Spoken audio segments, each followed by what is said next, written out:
Welcome, and thank you for joining us today.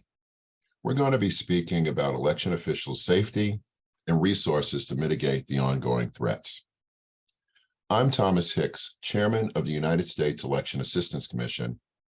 For those of you not familiar with our agency, the EAC is a bipartisan, independent federal agency responsible for supporting election officials and helping Americans participate in the voting process. The EAC works closely with state and local election officials to provide resources for administrating safe, secure, accurate, and accessible elections. Last year, the EAC developed guidance and best practices for election officials to address the growing number of threats against their physical safety. This and other security resources can be found on our dedicated webpage for election officials, which includes how to submit information to law enforcement, best practices to protect election officials' physical safety, and personal data and updates from the Justice Department and other federal partners. No one should face threats in the workplace, especially dedicated federal public servants like election officials.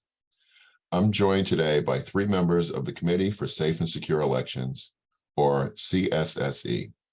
Veronica Degraffenreid is a former state election official in North Carolina and Pennsylvania, where she served as acting secretary for the Commonwealth following the 2020 general election.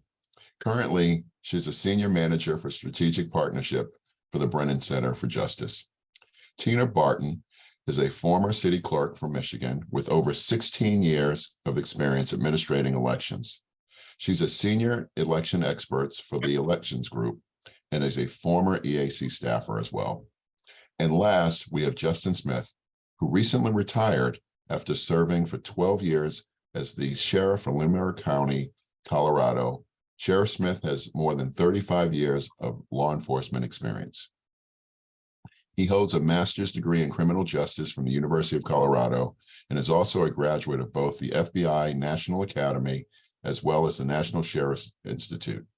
Sheriff Smith serves as the executive on the executive board of the National Sheriff's Association. This is actually our second conversation with members of the Committee for Safe and Secure Elections. For those out there who may not have seen the previous webinar, can you describe what is the CSSE and why was it formed? Absolutely. Thank you. And thank you, Commissioner, for having us here with you today. The Committee for Safe and Secure Elections is a cross-partisan committee of experts in elections administration and law enforcement who aim to support policies and practices that protect election workers and voters from violence, threats, and intimidation. The committee also works to build relationships and trust between election officials and their law enforcement partners to better equip and prevent, certainly, and respond to the threats and violence against voters and election workers. Commissioner, election officials and workers across the country, you're right, they have increasingly faced threats, intimidation, and violence as political leaders and other voices have cast doubt on the safety and security of America's elections. If election officials and workers feel unsafe carrying out their responsibilities or feel like that they or their loved ones will become targets of harassment or violence, that means that they can't do their jobs. And we believe that all Americans agree that election workers must be better protected. In building on this consensus, CSSE aims to foster relationships and communications between election officials and members of the law enforcement community. Thank you, Chairman Hicks. Would also like to add that the committee itself is actually comprised of former and current election officials and former and current law enforcement officers. And many of the members that exist on our committee are individuals, specifically those in the elections field who faced personal threats and professional threats in the 2020 election cycle. Thank you both. What prompted each of you to join the committee? Well, for me, obviously, it's personal, right? In 2020, received death threats after administering the election, and having served 16 years administering elections. It was the first time I had ever been threatened. Had threats to my family, again, to me personally. So for me, this is a personal mission that my peers across the country are under threat. They're under harassment. They're receiving intimidation that is taking place. And my husband is law enforcement, so this is twofold for me, recognizing the value of bringing the law enforcement community and the election community together to protect not only election officials, but election workers also. For me, Chairman, as a sheriff and now a retired sheriff, I straddle a unique fence there of being in the law enforcement community and having stood for election. Sheriffs uniquely understand the importance of fair elections and safe elections. So I certainly grasped that to start with, had worked with my elections officials over my time in office. But as I heard the personalized stories from those elections officials, their families, the workers, it was something that I couldn't not get involved in. It's just too important once you understand the scale of it. And on one point, we know the death threats, but as I hear the much broader concerns of election workers who would tell me that they were having second thoughts about continuing as elections and poll workers because of the environment, I just felt I felt compelled to get involved and do what I could to help share the message with my fellow law enforcement executives so we can be better partners to our elections officials. And I guess for me, in Pennsylvania, our election officials, like election officials in all of the states, were under just immense pressure to provide a safe and secure election to their voters in the 2020 election. Certainly, presidential election years are hectic, but operationalizing democracy is embraced by election officials. But in Pennsylvania, we were also implementing new election laws, including no excuse mail voting. Many of our counties had new voting systems, and there was a global pandemic. Our counties were working 7 days a week, 10 to 12 hours a day for months.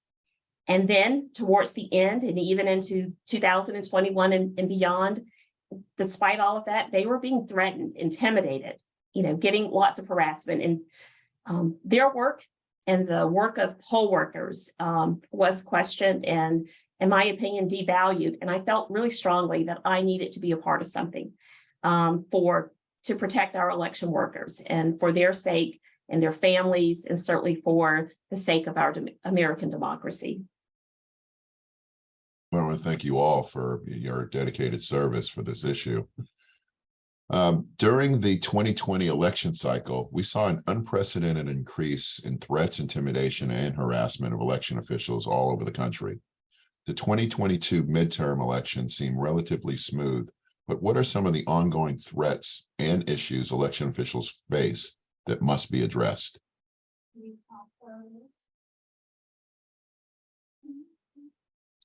Anyone can take that question. Yeah. I don't know if Sheriff Smith, if you want to take that, or I'm happy to start. Yeah, excuse me. Yeah, certainly. While we didn't have the same impacts of the pandemic or it being a presidential election cycle, both of those certainly added to what happened in 2020. But in 2022, we're still facing challenges. We're working on the scope of what happened because from a law enforcement perspective, there's not unified reporting out there on these election issues.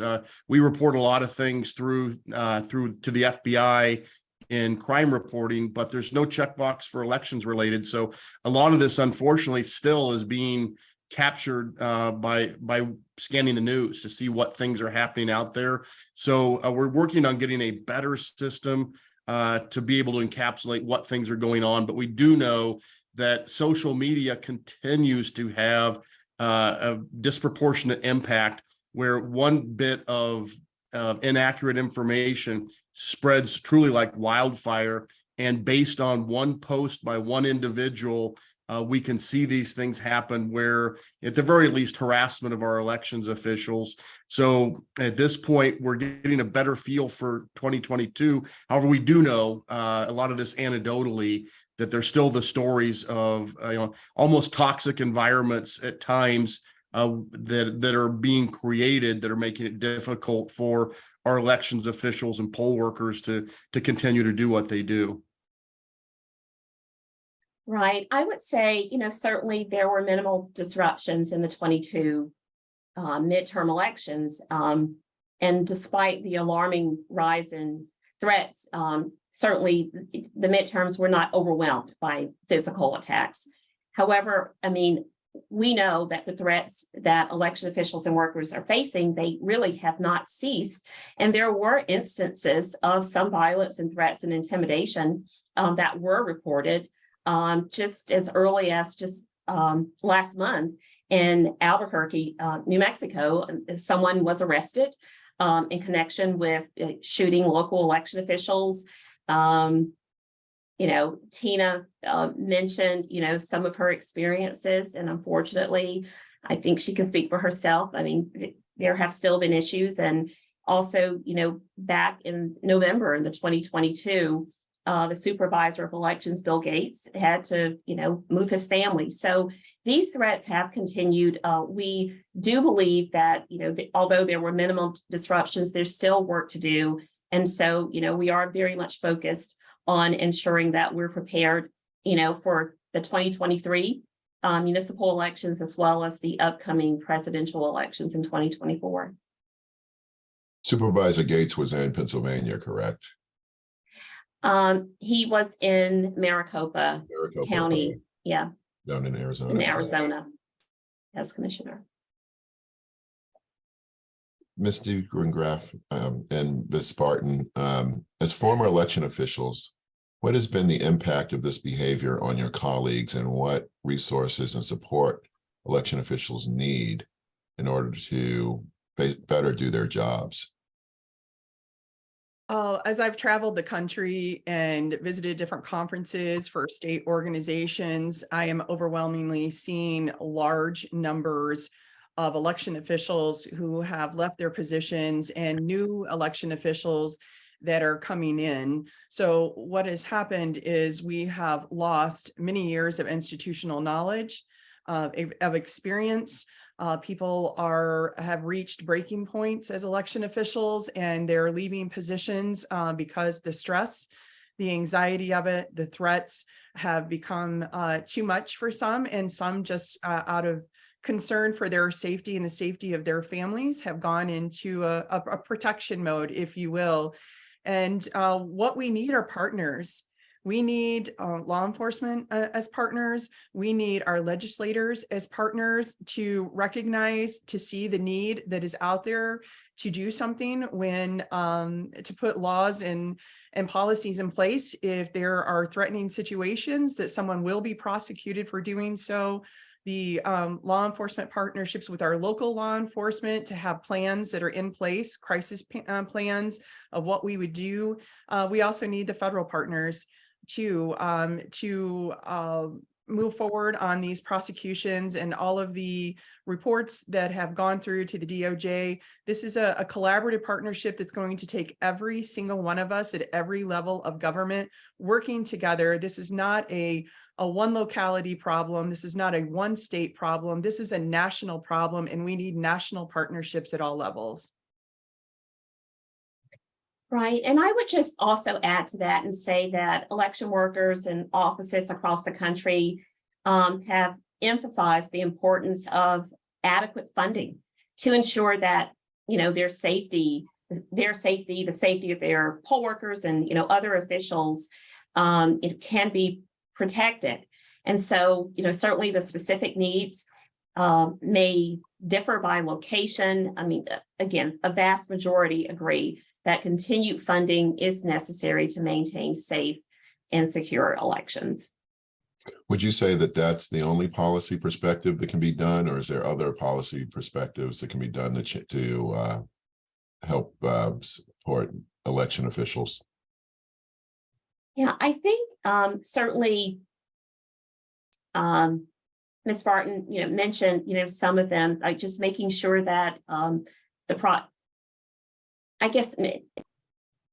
a response, like making sure that there is a response to, when the threats happen. There are already laws on the book. And so to the extent that when these matters happen, they can be investigated and, ensuring that, and that's why it's so important to engage law enforcement so that those laws can be enforced. There are also things perhaps that can be done with protecting information, the personal information, address information about election workers. They're just really common sense approaches to this. Sheriff Smith or Tina, are there others that I may have left out? I would just flag that there are some policies and laws in place that already protect certain members of the public that are in public service. I would like to see those protections that are offered to them to also be extended to election officials and recognize that we are also a profession that's in public service that's under attack. You mean some of the things like taking their names out of the public domain and things like that? Absolutely. Protecting their PII, any of that information that is out there. Again, their home addresses, just where they live, and anything like that that would indicate to someone how they could get to that person and get to them easily. Yeah. And Chairman, I would just add in from a law enforcement perspective, one of the things we've discovered is that local law enforcement has traditionally never been educated on the criminal aspects of election law and their role in that. Typically, it just hasn't come up. It's more of an afterwards. And so one of the things that we are actively doing is state by state creating election law guides to hand out to local law enforcement. It was a best practice that we picked up from Neil Kelly out, the registrar in Orange County, that he had been doing for some time. So the law enforcement's aware of those things ahead of time. So we don't want to be in that critical situation where we get a call from a polling location or election official, and those officers responding are not familiar with those criminal aspects of the law. So we found that to be an important piece, and found overall law enforcement is very open to having that information ahead of time to be better prepared. Great. That's a great point. And I know Neil personally and know that the fact is that he is was a very unique election official in that he also served as he had retired as a law enforcement officer and then served as a election official. So he brings both of that unique experience to this discussion, and we actually had a conversation with him on those issues, which can be found on our archive page as well. Election officials work year-round on elections, but poll workers and other temporary staff don't have the benefit of that consistency. Can you discuss how best to communicate and train poll workers and other part-time staff who may also face these threats and harassment? Sure. Thank you for that question, Chairman Hicks. One of the things that is part of our 5-step process is that this 5-step to safer elections that we have is one of the first steps is to meet and to share information. And so part of this collaboration, we're encouraging election officials to bring some of their chairpersons into those conversations, the people who are critical, who work every single election cycle, that when they're meeting and collaborating, that they're including them in the conversation so that they can hear firsthand experiences of what's happening at the precinct. Is there any part of the plan that doesn't cover the precincts because we're not out there, they are. So we need to talk to the people who are actually doing the work and including them in the conversation. Also encouraging election officials to hold tabletop type exercises with their election workers to walk through what would happen if there were to be, say, an active shooter at a precinct. How would we walk through that? What would be the response? What would you do? And make sure that your election workers know who to contact, they know what numbers to call, and they know what the emergency plan is that's been put in place. So by planning, which is what election officials do, we're planners, we have plan A, B, C, D, and goes on down the line. is to include in your plan to be an emergency response, a crisis communication plan, and to make sure, again, that you're including the very people who are doing that work, who are out at the precincts in those conversations and covering all ground. And I would simply add to that for the last generation, post 9/11, there's a generation of law enforcement who've understood that we have a critical role in identifying and protecting critical infrastructure in our country. There's been a shift over time, and it's been in the last few years that we're coming to recognize that our local elections process and facilities and people are a part of that critical infrastructure. So we're making an adaptation to take the basic planning, like in this 5-step plan. It's not different than what we've dealt with other critical infrastructure. And we're applying that to the law enforcement level to see to it that we're working with our elections partners within our communities and making sure we have those plans to recognize the same process to protect them, their employees, the processes, the facilities, et cetera. So it's really just a transition of this. I've truly found local law enforcement, as is explained, very open to joining in this process with our election partners. Well, Sheriff Smith, I want to continue on with you, but in your opinion, what has been the response of law enforcement, and what else needs to be done? And what do you think are some of the best practices election officials should keep in mind when working with law enforcement? The response so far has been extremely positive. They're very open to understanding the problems that are out there that are being experienced. To be honest, most of us were not aware of the scope and scale of what was going on, and to appreciate the impact that these threats and harassments, at these election locations are having on our counterparts. I can tell you, law enforcement is very open to that. We're in an environment where we find it difficult to recruit and retain staff because of an environment that's been difficult. And I simply have opened with explaining to them that our counterparts in elections are facing a very similar environment. The difference is we got into a field where we understood that was going to be a part of it. And when elections officials got involved to administer elections, and poll workers have agreed to come and be a part of that process, physical threats and harassments were not what were expected. So law enforcement has been very open to that. Part of that is explaining to them the importance that we document those calls that come in, even if they don't rise to the level of a criminal charge, because it's that explanation that these individuals have that tendency to escalate over time. And that key piece of a phone call that's recorded by an elections official or information that's out there on the web through social media is important to preserve, because it could be a part of an investigation later on. They're very open to that. We're also recognizing the importance of things like our fusion centers, who are set up to track those kind of threats. And in the past, it had been things, for big sporting events at schools, et cetera. And we're translating that into making sure that they are prepared at that state level or regional level to get that information when it comes election time, be staffed up in case bad information goes out and those threats occur, to share with their local election officials and law enforcement. And the last piece I would say is I've made it a point as I'm communicating with my counterparts to make sure they understand their election officials are not asking us to take over anything, simply to be their partner. They will continue to be the lead on making sure election laws are followed. But when they call us, it means they truly need us to assist them in that. And they're very open in the law enforcement community to being better partners as they understand the scope of the problem. Great. I think that's very important. Unfortunately, these things are still persisting. And with that in mind, can you highlight some of the lessons learned from election officials and law enforcement? And if anyone wants to take that. Sure. Thank you, Chairman Hicks. Some of the lessons learned, obviously, we've even learned them together, Sheriff Smith and I have, being out and having conversations. And one of the things that I think is really important here is that we've recognized that different perspectives are being brought to the table.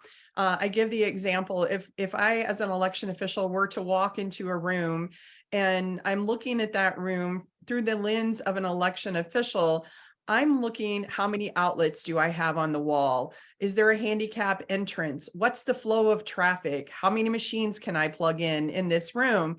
And Sheriff Smith walks into the room and he's looking at that room from a safety perspective. Ingress, egress, how can you get in? How can you get out? Where are you weak?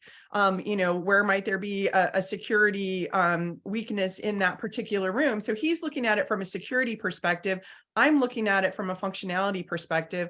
And that's why with our 5-step plan, it's so important that the very first couple steps are just about meeting and coming together and having conversations, sharing information and sharing experiences, and sharing the your different perspectives on things and the way that you see them.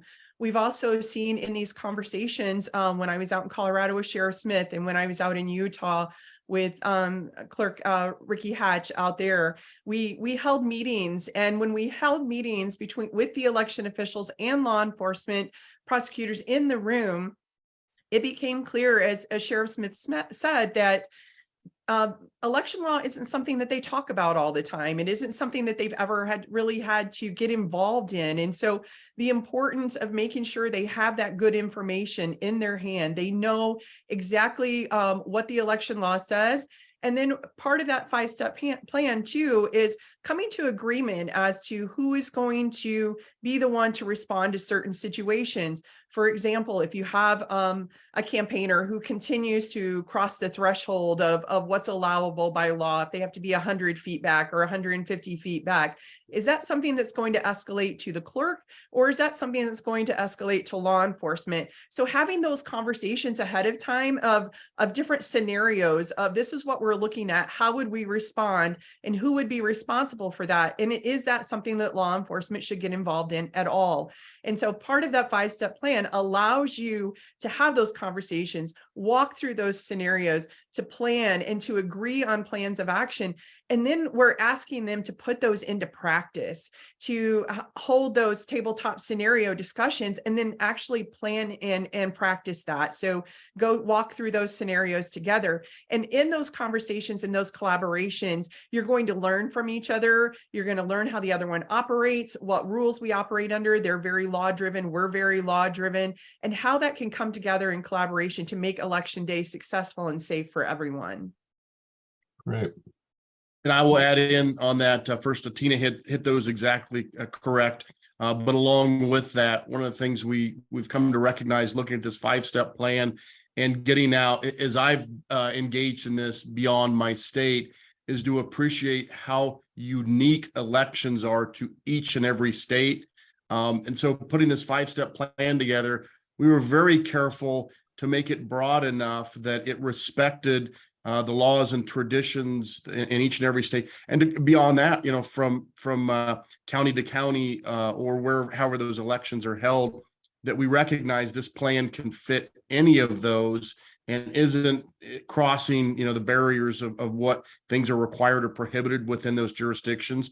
As Tina mentioned, that ability to look at the facilities, from a threat standpoint, but also to look at threat assessments. And I think we're going to see more conversation between law enforcement and their election partners on how we look at threat assessments when an individual is coming somehow on a radar screen. Do they appear to be a true physical threat, an immediate danger? Is this somebody who has the potential to escalate? And a lot of that, we have those conversations that for law enforcement, criminal charges are not always the preferred tool. Sometimes they are, just like with election officials. They rarely come down with, wanting to have a criminal aspect to a minor violation, but we do a lot more in law enforcement these days, dealing with mental health co-responder teams and implementing that type of solution. If there's someone who's making some real saber rattling out there, that law enforcement can at least do. We're recognizing the need of that knock and talk with the individual, and putting in some mental health aspects to the plan with them at times when that's more appropriate. So there's a lot of learning going on from as we get out and talk in the different states and take this plan and continue to tweak it so that it fits each and everybody's needs. Veronica, would you like to add anything, or would you like to we can move on to the next question that I have for you? No, I think that Tina and Sheriff Smith have done an excellent job. They are out. They're all over the country. I mean, that's how committed we are. They've been mentioning the 5-step plan, and I just want to highlight the 5 steps are to meet, share, agree, plan, and practice. So that's what they're talking about. And there are lots of resources and materials that we have already put together, and they're out there sharing that. And I could not be any prouder of both of them and the work that they're doing, trying to make sure that we build that partnership between election officials and law enforcement. Thank you all. The presidential primaries are less than a year away. Can you talk about what election officials can do this year to prepare for the next presidential year, which is 2024? Thank you, Chairman. Meet, share, agree, plan, practice. Absolutely. We believe it's so important to continue facilitating, the dialogue and building the relationships between election officials and law enforcement through joint exercises, planning sessions, and other events. I mentioned the resources, developing those resources for election officials and for law enforcement. I believe Tina or Sheriff Smith mentioned the little law enforcement quick reference guide. Not quite sure if you can see that, but that's what this is, a little pocket guide. I mean, just really simple things that we believe can be done. And this is the type of thing that you don't wait, right? You don't wait until the last minute. Election officials will tell you that they start planning for the next election, a year out, sometimes 2 years out. You're always, always, always planning. And this, dealing with these threats, that is it's now part, of that planning. Following the 2016 general election and 2017 elections was made critical infrastructure, and so many resources were able to come into the space. And now, following the 2020 election and beyond, we're dealing with not cyber threats, but also threats of physical safety and the facilities where election officials conduct the elections. And I know we've been talking about election officials, but voters are a part of that process as well. And so we want people to understand that elections don't just occur in a couple of weeks on election day and maybe a few days after, the date of the election in terms of certification. They are throughout the year, every year. Our election officials, just like law enforcement, these are professionals. And they deserve to be respected. They deserve to be valued, and they absolutely deserve not to be threatened and intimidated and harassed, so that they can maintain a secure and safe election space. So that's why we're here. We're here to promote those principles, promote those policies, and again, just increase the dialogue and be able to share the resources that we've created. How can folks get a copy of that pocket guide that you just showed? Yeah, so there's one for Colorado, and Tina and Sheriff Smith, please. I think there's Colorado. We're working on one for Illinois. We can, so as states engage with us, when they let us know that they're interested in having one of these, then, we have team members who can help them, really. What this is just compiling the laws that are already on the books, so that law enforcement, they don't deal with this all the time, so that it's just in time. So when they are confronted, with the situation, they understand what the laws are and what they're not with respect to. It's almost like, the rules of engagement, so to speak. So Colorado, Philadelphia, Pennsylvania. Oh my God. And I believe we're working on one for Illinois. So what you're saying is that CSSE can work with states to compile that and then turn that into a pocket guide as well. Is that what I'm hearing? Yes, That's yes, we can. Okay, great, Chairman great. Hicks, if any of the viewers want to go out to safeelections.org, there's a resources tab. And if they click on the resources tab, it's going to show them a map of the US of all the states that we have pocket guides. We have probably about a dozen out there now of different states. And we have some more that, as Veronica mentioned, are in the process of being created to be placed out there.